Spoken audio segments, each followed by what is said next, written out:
আজকে আমি তোমাদের শুনিয়ে দেব নতুন কবিতার নাম বিমলার অভিমান। কবি নবকৃষ্ণ ভট্টাচার্য। খাবো না তো আমি দাদাকে অতটা ক্ষীর, অতখানা অবনীর, আমার বেলায় বুঝি ক্ষীর মাত্র নামে।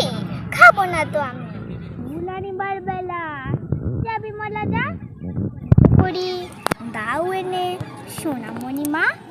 কাঁদিলেন দুরন্ত খোকা, রাখা ছাড়ে ভার, তার বেলা ও বিমলা নেমা একবার ছাগলিতে ওঠে গাছ, খেলে যে মুড়িয়ে, যা তোমা একবার গিয়ে তে তোমা তাড়িয়ে।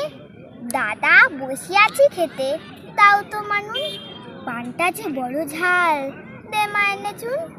যার যত ফরমাস সব তুমি করো, তাতে তুমি বিমলাটি বাঁচো আর মরো। খাবারটি আসে যে